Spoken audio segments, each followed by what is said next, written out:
WRVS-FM HD1 Elizabeth City State University. From the gridiron to the radio. This is ECSU Football Insider, only on WRVS 89.9. Yes, Viking fans, welcome to another edition of ECSU Football Insider. I am Clay Mercer, and with me, right across from me right now, is the head coach of ECSU Football, Mr. Adrian Jones. Coach Jones, welcome to the show. Thanks for having me. Yes, indeed. And, Coach, obviously it was such a joy to see you pick up that first win over Livingstone a couple of Saturdays ago, and to see the Vikings get that win. It felt so good. Unfortunately, we weren't able to turn it into a two-game winning streak that we wanted. No loss is ever good, but what were your overall thoughts on the Vikings' effort this past Saturday in their matchup with Virginia Union? I'm proud of my guys of how they fought. You know, we haven't won many games, but that was one game that I saw my guys. They really wanted it. We're getting better each and every week, and that's what you can only ask for in a football and a new coaching staff. You know, learning our players and everything. But they really fought, and let's shout out to my guys for being fighters, and that's what you're gonna see each and every week is a team that's gonna fight. Yeah. Well, I know the coaching staff and the team really prepared well for the game against Virginia Union. Does it feel as though the team has taken a step back now, or do you feel pretty good about the progress that's being made? Well, I think we're having good making good progressions, but I think that we can't just get up for the big teams and then play a team that's not ranked in the nation and play down to that level. We have to have that intensity each and every week, and that's something that we talked about this week is, finishing out the season, no matter what the team's record is and how good they are, we play our style of football. How difficult is that to get the team ready? I know sometimes you look for that big game, but how difficult is it to get the team up when they don't see that hashtag next to a number next to that team? Well, you have to look at the big picture. Everybody wants to be part of a winner. Last year they were 3-7. Our goal, we've had very lofty goals, but at the end of the day, we want to end up with a winning season. We want to end up 5-5 if we can. And it just that is motivation alone, just making sure that we have a winning season. Recruiting is a lot better when you're a winner. Your guys that played for you understand the importance of winning. It's just a whole lot of dynamics that go with that. So I just think that it's very important. And then not only that, shout out to my football staff, the energy they are giving our kids and getting them to understand you got to continue to believe no matter what the record is. You got to. This is a building block. Each and every step that we take, we're building for greatness. Yeah, definitely. The Panthers would pick up a 37-18 win in Roebuck Stadium. Interesting enough, Coach, when we look at this game, ECSU won the coin toss and you decided to put the offense out there on the field first. Usually I've seen you put the defense out there first. A little bit of a change of mentality. Talk a little bit about that change up and what went into that decision. Well, I thought that the last few weeks our offense had been the bright side of our team. I think Chris Perkins has done a good job of leading our team, and we just wanted to switch it up a little bit and see if we can get out there and rattle their defense and move the ball, even if we didn't score, flipping the field and having a good feel for our defense to respond. Is that something that you feel like as the next few games come along that you may look at also to continue to put the offense out there first, or was this just give it a shot here and then we'll we might have to go back to what we usually do? Well, that's a great question. I'm that guy that I go with my gut. So whatever my gut is before the game, I'll talk it over with my coaching staff as well and go with what I feel like is best for our football team. Yeah, I get that. You've talked about the importance of being able to jump on teams early, but this time Virginia Union would get the first touchdown midway through the first quarter. When the opponent takes the lead first, what type of impact does that have, not only on the players, but really on the mentality and the thought process of the coaching staff? Well, as a coaching staff, we had to keep our guys together. We felt like we had a good game plan on both sides of the ball. And our response was after they scored, it's still a lot of time on the clock. We moved the ball pretty well. Let's go back to what we know best and respond to a good football team. the Vikings would respond with a long 14-play drive, and it felt like it took a while to get there to that end zone. But at the 14:42 mark of the second quarter, the Vikings were able to get into the end zone. Take us through that long drive and what worked well for us. Well, we talked about it early in the week that we wanted to manage the clock. We wanted to keep their offense off the field, give our defense some momentum by giving them some rest and our coaches be able to make adjustments. So our biggest thing was, you got a quarterback like Chris Perkins that can run and throw. I think we had a great game plan.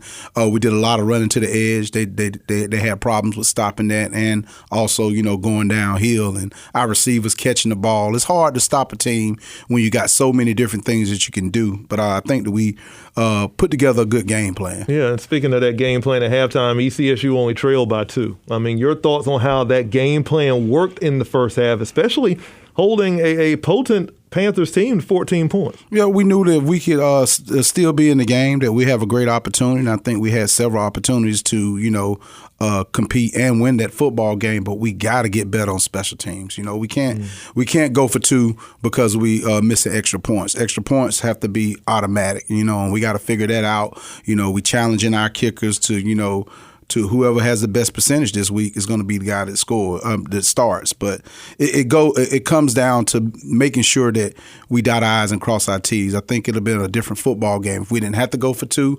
But at the end of the day, stuff happens. We can't blame, one player or the next. We just got to be creative and put points on the board. Earlier in the season, you talked about special teams really being a positive for this football team. What can you do in the coaching staff and the practices over the next few days getting ready for Saturday to make sure that we get what we need from our special teams? Well, no one wants to be pointed out. So, what we're doing is we're charting their stats in practice. We got field goal at the beginning of practice, and we end with field goal at the end of practice. And at the end of the day, I chart it, and I put their names in, whether they were 5 for 5 for the day or 4 or 6. So not only do they see it, but their teammates get to see it too. So it's just a challenge to make sure they lock in and do what we ask them to do. Yeah, I know that you have been talking about since we picked up that win, no punts. But in that first drive, obviously in the first half, had to punt that ball away. How tough was that for you? Because again, you want that offense to move those chains, and we just weren't able to do it early on. Well, we felt like we had a good game plan, but sometimes the game plan doesn't work, whether it's a play call or a great call, and we just don't go through our progressions. But we have a great punter,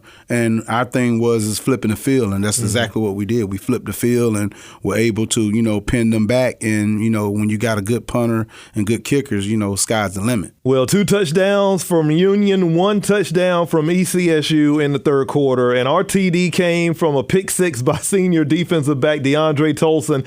18-24 would be the score heading into the fourth quarter. But, Coach, talk a little bit about that play that Tolson made, and it was a tight game going into the final quarter. Man, that interception by Tolson, I don't know if anybody, was watching, but that young man got beat on a deep ball, a big play for them to go up a touchdown for a score, and it on the sidelines, it really hurt him. It really took it to heart. I didn't even say anything to him. I wanted him to lock in and focus, and I knew that he was going to make a play for us. Here it is, a guy that has one hand.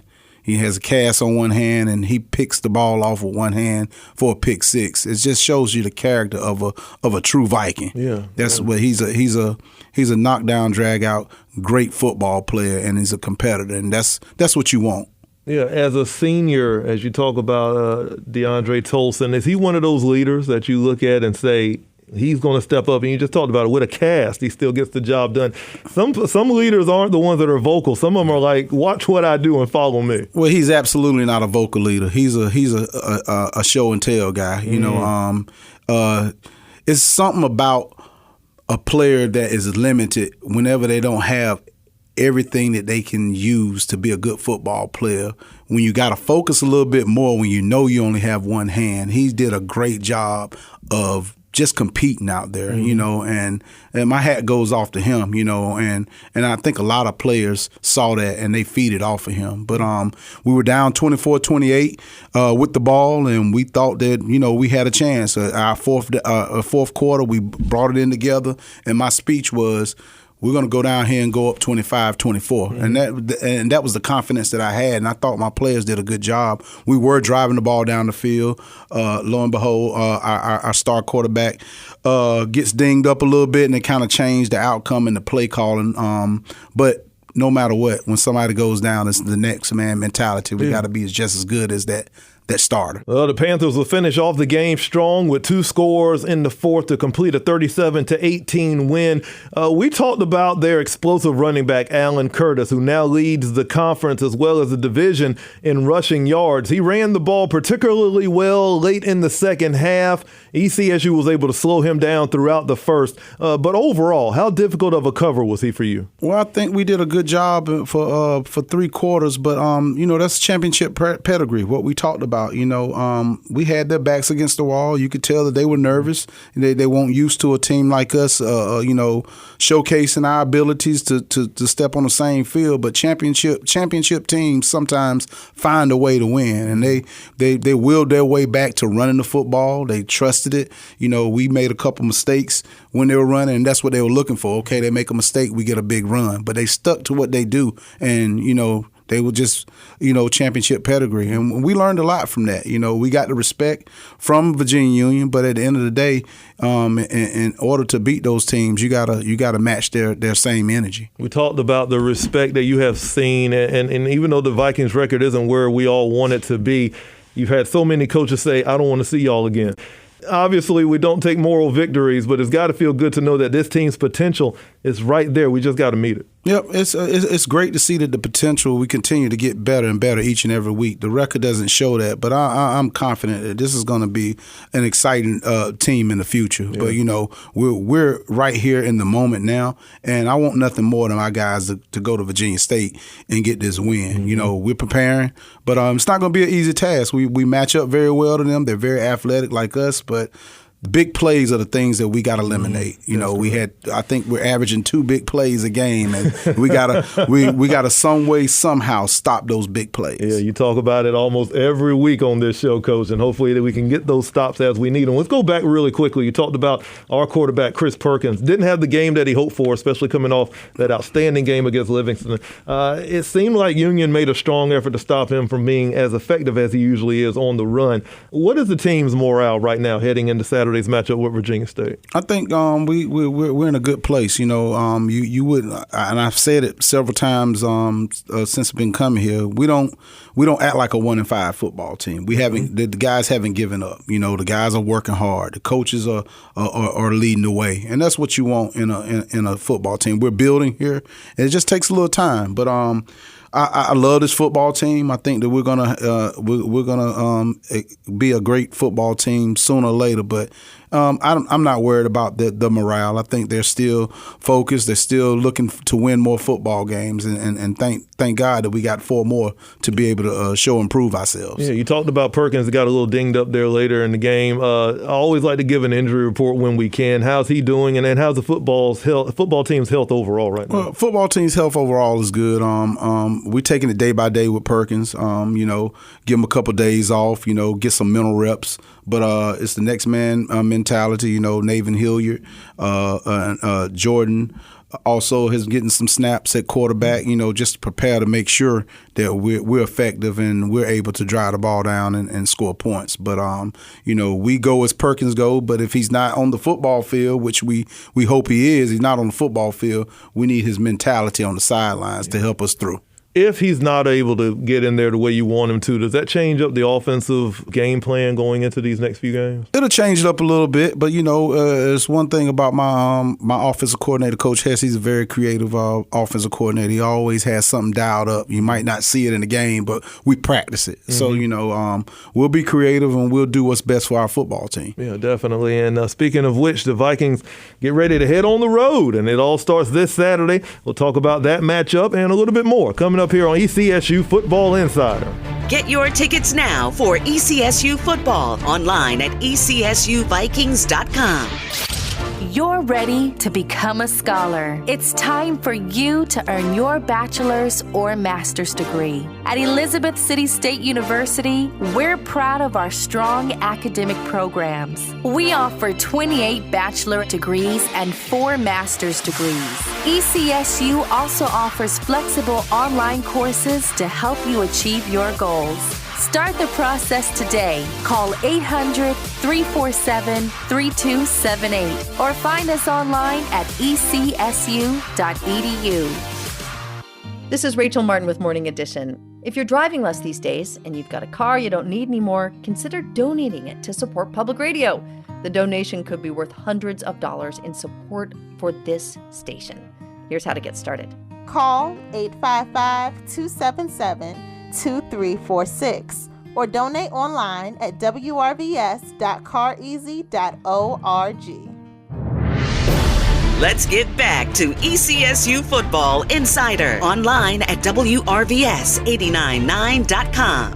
Right back at you here on ECSU Football Insider. Clay Mercer with head coach Adrian Jones. And coach, before we jump into more football, let's talk a little bit about ECSU volleyball as the Vikings coming off of a straight set decision loss to Virginia State this past Monday inside of Williams Hall. And what an atmosphere for volleyball inside Williams Hall Gymnasium. That snapped the 3-game win streak that the Vikings were on, and they'll be back into action later this weekend. But speaking of that game on Monday, sophomore Georgia Hoffman led ECSU's attack with 7 kills to go along with 5 digs and 2 assists. Clark Blake Moore also added 4 kills and a block. Fine game overall. Vikings just couldn't come away with that win, but they'll get another opportunity to get a victory this Friday as they travel to Bowie State. That matchup begins at 5, and you can watch it on the CIAA Sports Network. Speaking of being on the road, the mighty Vikings football team will start their 3-game stretch on the road as they travel to VA to take on Virginia State University. And coming off that 28-21 win at Bowie State, big win for them, seem to be a team that does get things well on both sides of the football. They pass the ball well. They're averaging about 270 yards per game. Their quarterback, Rasan Matthews Jr., is similar to Perkins, as you talked a little bit just a few moments ago. And they have some athletic receivers, too. What else do we know about this Trojan team? Dr. Frazier always has a good football team, a very competitive football team. They remind me of Elizabeth City State University. So, like you said, several wide receivers that they can go to. They're shifty. You know, one of my coaches realized that just about every wide receiver on their football team wears a single-digit number. So he said, usually when they got a single-digit number, they're probably a pretty good football player. So I was like, hey, you know what? You're absolutely right. But in defense, 4-2-5, we're familiar with that. Very athletic guys. They get after it up front. I think it's going to be a good matchup. It's just who eliminates the mistakes and who puts some more points on the board. Yeah, you talked about mistakes, and again, it seems like we're doing like a 2-play average when you talk about that big play. You feel as though that's a really good opportunity for the Vikings that they can shut down those big plays, that you can be in pretty much any game, and you have been in pretty much every game without those mistakes. Yeah, and there's no secret. Here's the remedy to giving up big plays. When you're in a situation where you don't want to give up that touchdown, 15-yard penalties I'll take any day. Tackle the guy as long as he doesn't go in and score a touchdown. And I don't think they grasped that before I played the position, defensive back, and you just live to see another day. You know, it hurts when a player scores. It don't hurt too bad when you got a 15-yard penalty. You can regroup and make them still have to drive down the field. But their quarterback is dynamic. He, like you said, he reminds me of Perkins. He's very elusive. He can run, and he can chunk that ball down the field. He's going to throw it up to the receivers, and the receivers go get it. So we've been practicing hard at staying deeper than the deepest and try to make some plays on the ball. But it's going to be big and crucial for us to be sound on every aspects of the game. What can you take away from this past Saturday's game that'll help you coming up this Saturday? Well, I keep saying it, the big plays, the 2 big pass touchdowns. You know, we went over it and over it and over it again in practice, and we did a pretty good job of it in practice, but you got to take that performance from practice to the football field. during the game. But just stay poised, continue to watch film and dissect their guys, and just be smart football players. Now, Coach, the Vikings will be away from Roebuck Stadium for 3 straight weeks, but road games can be very beneficial too. Speak on the mentality you take going into these road games and what the Vikings can take away from them. Well, the away games are interesting because you're riding the bus together, you're spending a lot of time together, you get off the bus, you do walkthroughs together, you're staying at hotels, you're having meetings. So you get away from all the home stuff that you used to being around. It's just us against the world. Per se, we might have some fans there, but it's a little different when you're away. So it's a lot more focus, a lot more attention to detail. It's a lot more focusing on making sure that we score points and make sure we don't let them score points, and that equals win. The game against Virginia State this Saturday will be up in VA. It'll start at 2. And again, you can listen to the coverage on the CIAA Sports Network. You can also watch it there. And again, information you need, tickets and all of that available online at ECSUVikings.com. Coach, I'm going to give you the microphone just a little bit, get everybody ready for this Saturday's matchup. And what's to come for Viking football? Well, we become road warriors. We got 3 games in a row. We got to learn how to win on the road. We learned how to win 1 game at home. Now it's time for us to go on the road and showcase our skills and get a W in somebody else's backyard. But it's going to take all the effort that we got as a football team and all the effort from our fans to cheer us on and show that Viking pride. Yeah, I love that. Family, if you missed out on any parts of today's show, you want to catch up on past episodes, you can go to the WRVS 89.9 YouTube channel as well as the WRVS Podcast Network and listen anytime. For Coach Jones, I'm Clay Mercer. Coach, thank you so much for making this happen, and looking forward to catching up with you next week to talk more Mighty Viking football. Appreciate it. Viking pride. ECSU Football Insider is produced at WRVS Studios on the campus of Elizabeth City State University, powered by the ECSU Department of Radio and Television Services. Learn more online at WRVS899.com.